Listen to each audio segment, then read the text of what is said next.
There we go. There we go. Good morning, everyone. It's great to be with everyone today, whether you are in the room or if you're tuning in online. Thank you for being here. We hope you had a Merry Christmas this last week and Happy New Year's Eve to you. Today, the Sunday before New Year's, is actually, I've heard it titled National Associate Pastors Sunday. Or for those who like acronyms, that spells NAPS. So you're welcome, maybe for an early nap this Sunday morning. But for those of you who don't know me, I'm Wes Raspberry. I'm one of the other ministers here on staff, and I'm filling in for Wade today. And stick with me. It'll be short. Just stick with me through it. Today is the very last day of 2023. And as we stand on the threshold of the new year, I want to do a couple of things today. I want to reflect on how this last year was, how it went, and also dream about the year ahead, what could be, what might be. And if I'm honest with you, which I think I should be, I'm not very good at either of those things. I don't like to take the time to sit down and slow down and reflect and think about how things were. And I also don't really like to dream all that much. If I spend too much time in the dream space, I go a little bit crazy. So I like to be in the present almost to a fault. I'm the last person that you should expect to take my phone out and take pictures or videos of events or things. I've also been known to miss important text messages or calls from people in my family, like my wife. But when I'm in a conversation, I don't want to reach for my phone. I want to be there in the moment with that person. But after 9 years of marriage and some scolding from Kylie, I'm learning that I need to check my phone. But I think it's a perfect opportunity for us to think about how this last year was and also how this next year might go. So today I want to do three things in particular. The three things I want to do. Number one, I want to read a psalm. Maybe a challenging psalm, but I want to read a psalm. Number two, I want to reflect on 2023 with one question. And number three, I want to dream about 2024 with two questions. But first, the psalm. Psalm 90. A prayer of Moses, the man of God. Lord, you have been our dwelling place throughout all generations. Before the mountains were born, or you brought forth the whole world. From everlasting to everlasting, you are God. You turn people back to dust, saying, return to dust, you mortals. 1,000 years in your sight is like a day that has just gone by, or like a watch in the night. Yet you sweep people away in the sleep of death. They're like the new grass of the morning. In the morning it springs up new, but by evening it's dry and withered. We are consumed by your anger and terrified by your indignation. You have set our iniquities before you, our secret sins in the light of your presence. All our days pass away under your wrath. We finish our years with a moan. Our days may come to 70 years or 80 if our strength endures. Yet the best of them are but trouble and sorrow, for they quickly pass and we fly away. If only we knew the power of your anger. Your wrath is as great as the fear that is your due. Teach us to number our days, that we may gain a heart of wisdom. Relent, Lord. How long will it be? Have compassion on your servants. Satisfy us in the morning with your unfailing love, that we may sing for joy and be glad all our days. Make us glad for as many days as you have afflicted us, for as many years as we have seen trouble. May your deeds be shown to your servants, your splendor to their children. May the favor of the Lord our God rest on us. Establish the work of our hands for us. Yes, establish the work of our hands for us. So this is a great way to start a Sunday morning, right? A very encouraging psalm, very chipper and upbeat. But although this psalm is somewhat sobering or eye-opening, I think there's some important context for us to learn about this. This is the only book in the book of 150 Psalms that's attributed to Moses. Now, some scholars think that it might be a different Moses than you and I are thinking about right now, just like how John is a common name today. Maybe that Moses was the John of that time. But the scholars who do believe that it was that very same Moses think that it was written in light of the context of Numbers 20. And we both know what happens in Numbers 20, right? I'll give you a couple highlights. First of all, Numbers 20, we're told that Miriam dies. And if you don't know who Miriam is, it's Moses' sister.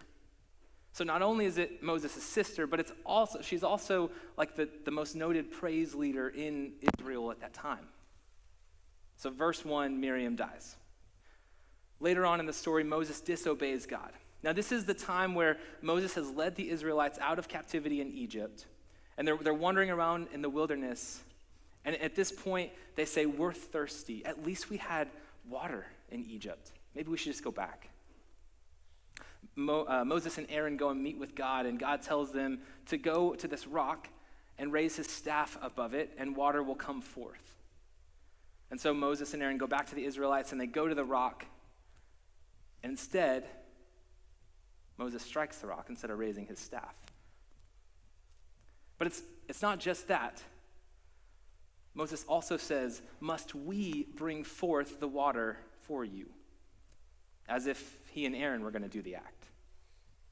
Because of this, number 3, God punishes Moses. He tells Moses and Aaron that they're not going to go to the promised land like all the other Israelites. I think the Lord's words to them are stinging. He says, because you did not trust in me enough to honor me as holy in the sight of the Israelites. And then number 4, Aaron dies at the end of the chapter. And Aaron is Moses' brother, but he's also Moses' right-hand guy, and he's also like the high priest of Israel in that time. So, back to Psalm 90. If it was written by the same Moses, the very same, and if it was written in light of the events of Numbers 20, perhaps maybe the tone and the voice make a little bit more sense now. See, Moses had a rough couple of days or weeks or months. 2 of his siblings die. He disobeys God. He doesn't trust in God, and God punishes him. And with that, he writes this psalm.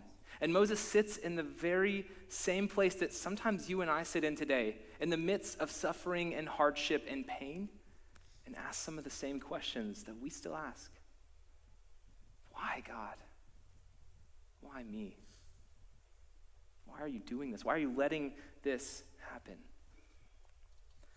I like the way that Beth Tanner talks about this in the New International Commentary of the Old Testament. She says, relationship with God can be a struggle, and God can seem absent and angry with individuals, communities, and even a whole people. It's a frightening place to stand, yet this psalm affirms that stand they did, even in the midst of fear and struggle. And in that, we too have hope for our own struggles. I also like how Walter Brueggemann puts this in The Message of the Psalms. He says, I suggest that the heart of wisdom in verse 12 is not simply one that is realistic about human transitoriness and guilt, but one that knows there is at-homeness in God's governance. I love quoting scholars like Brueggemann so I can say things like transitoriness. Basically, that means brevity or briefness, right? Brueggemann also says later on in that part that the heart of wisdom isn't wisdom that's like a skill or ability or a technique or even ability to control. In fact, it's the opposite of that. It's the ability to surrender and to submit to Yahweh, to God. Wisdom or wisdom of our hearts is such a central theme throughout the whole Bible. I think it's so important that we could probably end the sermon right there, right? Some of you guys are like, amen, let's end it. But it's so central to the Bible. Oftentimes in the Bible, we're told to seek wisdom from Moses to Solomon, from Jesus to Paul to James. All throughout the Bible, this message of wisdom. But Moses is sitting here reflecting on how brief life is.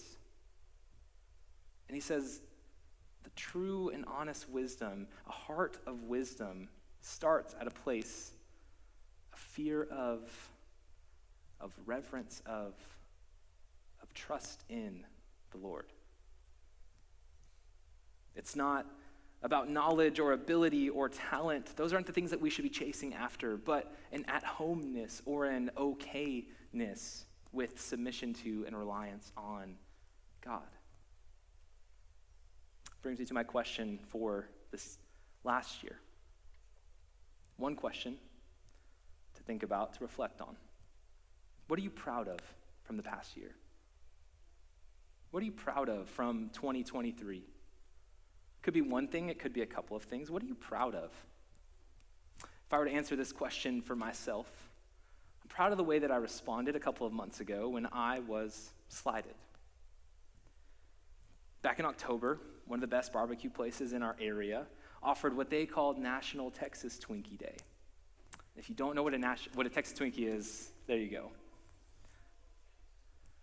They advertised, at least the advertisement that I saw on Facebook, said that from 5:30 to 7:30 on this very day, a person could go and get 12 of these for $2 a piece instead of the normal $5.50 a piece. I'm a sucker for deals, and so I was in immediately. But I also thought I could get, 4 or 6, not 12, that's excessive. But I could get a couple, and I could eat these and enjoy these with Kylie for a couple of meals. So I went at the time that was advertised at 5:30. I showed up, and I tried to go through the drive-thru, but I was immediately directed to go park and wait in the in-person line. Okay. So I go and I stand and I wait and I wait and I wait. And every couple of minutes I inch up just a little bit.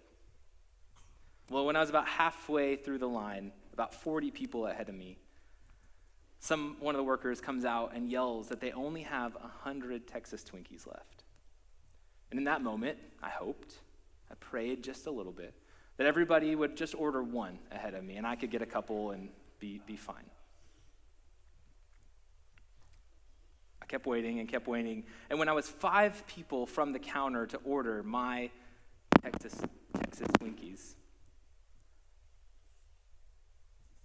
a worker came out and yelled that they had sold out completely. He said that they had misjudged how many they were going to sell that day, which makes sense, and that they were out. He also said that they had been selling them for $2 each all day long. And when he told us that, 2 ladies in front of me started to argue with this worker and referenced the same ad that I had seen and said, no, it was 5:30 to 7:30. He said that was for another part of our day where we were doing a raffle during these 2 hours, but we've been selling these for $2 all day. Now, I had a choice in that moment. I could throw a fit. I could join in arguing with this worker. I could throw a tantrum like my 2-year-old likes to do. If I'm honest, what I wanted to do was find a staff somewhere and hit the counter and have Texas Twinkies gush forth for all of us. Or I could show them the peace and love of Jesus. And I'm proud of the fact that I chose the latter option. I was really only there for those $2 Texas Twinkies, but I waited a little bit longer, and I got up to the counter, and I ordered some regularly priced barbecue for dinner that evening. But I also took the time to ask those workers about how their day was on such a long, laborious day. I'm proud of the way that I responded, and I'm not saying this to brag, but I am proud of that. And I don't know if I can chalk it all up to the fact that I was participating in Rooted during that time. Rooted is our group discipleship experience that we offer here. And I was helping facilitate a group this past fall, so every Sunday from 3 to 5, I was meeting with other believers, and we were having spiritually forming conversations. We were consistently meeting together, talking about the scriptures, talking about Jesus, praying together, serving one another. And so I don't know if I can chalk it all up to that, but I think that helped. I think that helped create in me, at least in that brief moment, a heart of wisdom so that I could respond in the way that I did. This brings me to my 2 questions for this next year. What do you want out of this next year? Another way to ask that is, what do you want to do or learn or grow in? How do you want this next year to go? What do you want out of this next year? And the second is, how will you develop a heart of wisdom in 2024? I'm a big fan of goals. I think goals help us to focus on what we want to do or where we want to go or even how to get there. I think goals help us to be better versions of ourselves. They help us work on ourselves. I think God is a fan of us working on ourselves, of improving us. I think God's even more of a fan of when we have goals and work on ourselves in the context of relationship with him. So, if I were to answer, I think it answers both of these questions. What do I want to do? How do I want to grow my heart of wisdom this year? I want to read the Bible this year, the whole Bible. I've done this exactly 1.5 times before. You heard that correct. I did not misspeak. There's grace, right? There's grace. And I'm telling you this because it's not necessarily because I want 500 accountability partners, but I offer it as an invitation to you too. Maybe this is something that you do every year, or maybe you've never done it before. Consider joining me in it. I'm going to be using a reading plan from Tara Lee Cobble called the Bible Recap. It's on the YouVersion app. It's very accessible. I'd love to invite you to join me in this challenge. And I wonder what God moments, what God stories could come out of our entire church reading the Bible together this year. I stood up here 6 months ago, and I talked about next steps. And 6 months is a long time, and you've probably forgotten about it, so I'm going to talk about it again. Also, it's my title. It's what I get to talk about, so here we go. You can use the term goals. You can use the term next steps. I think they go hand in hand. But I consider you to ask yourself, what are your next steps for this year? Maybe you want to learn a new skill or hobby. Maybe you want to read a certain amount of books. Maybe you want to start a new relationship with someone, or restore a relationship with someone else, or deepen a relationship with another person. Maybe you want to lose a certain amount of pounds, or wake up earlier, or go to bed earlier, or make your bed every morning, pass that class, raise your grade, achieve that promotion or work goal.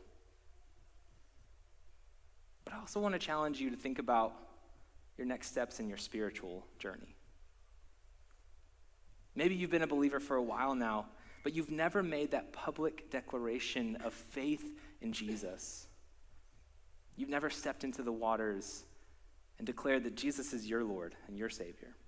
If that's you, I would love to talk with you more about that, of putting Jesus on in the act of baptism, of surrendering your life to him. Or if you're not sure that today is the day, you're in luck. Next Sunday, January 7th, we're having our Baptism Sunday. It's a perfect opportunity. If you've been considering baptism for a while now, or if you're just considering it today, I'd invite you to come and talk to us, talk to those around you, talk to one of the leaders here at the church. We would love to help you make this choice, make this decision. Or maybe you've made that commitment before and you've been walking that walk for a while now, but life just seems hard. Maybe 2023 has been a really rough year for whatever reason. Maybe 2024 is already stacking up to be looking like it's going to be a rough year. Hear me say today that there is hope. In the same way that Moses could sit in the midst of what he went through and also proclaimed hope, there is hope. Tomorrow is a new day. In fact, tomorrow is a new year. But maybe you need to take the step of gathering with other believers, that consistent, regular rhythm of being connected somehow. As you heard in the video earlier, we believe that life is better connected. We want to combat isolation.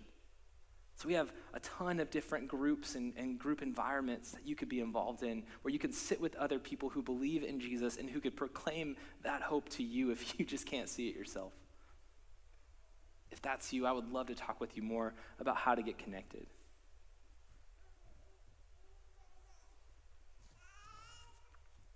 maybe you're doing all right on all of those accounts. And maybe your spiritual life just seems stale right now. It just seems boring or monotonous somehow. Sunday mornings just isn't cutting it for you right now.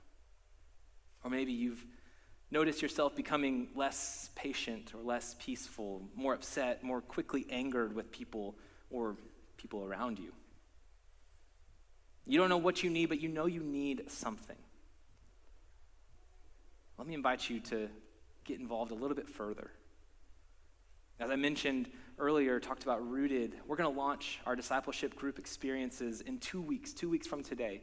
Rooted and Going Deeper. These are opportunities for you to gather with other people in a different way than a small group. It's different than a small group. I don't know how to describe it besides that.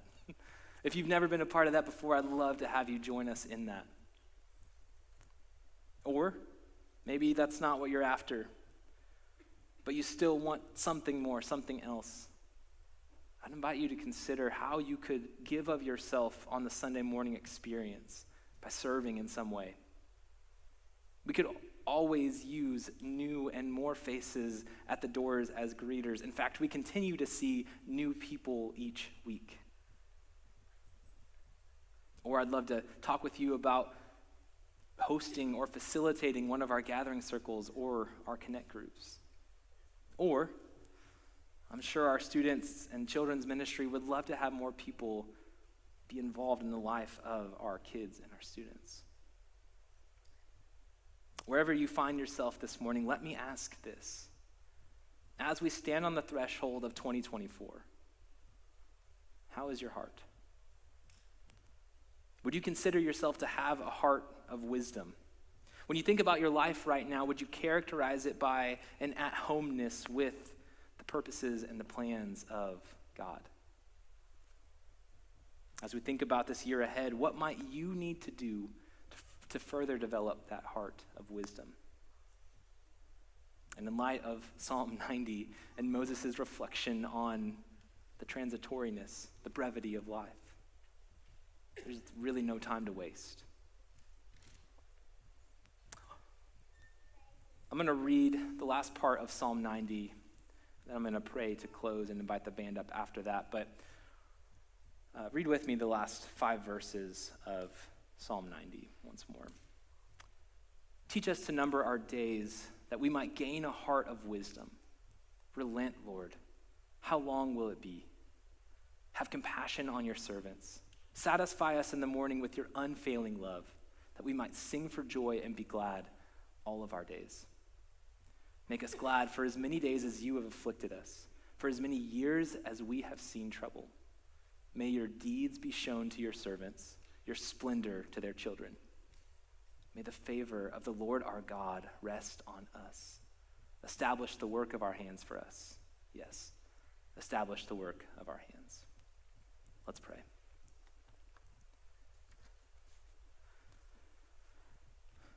God, thank you for an opportunity just to come together and to worship you. God, I pray as we think about this last year, as we think about what we're proud of from this last year, and as we dream about the year ahead, where we might want to go, what we might want to do, God, I pray that you would also help us think about how we might develop our heart of wisdom. God, bless us in this endeavor to seek you and to seek wisdom. It's in your Son.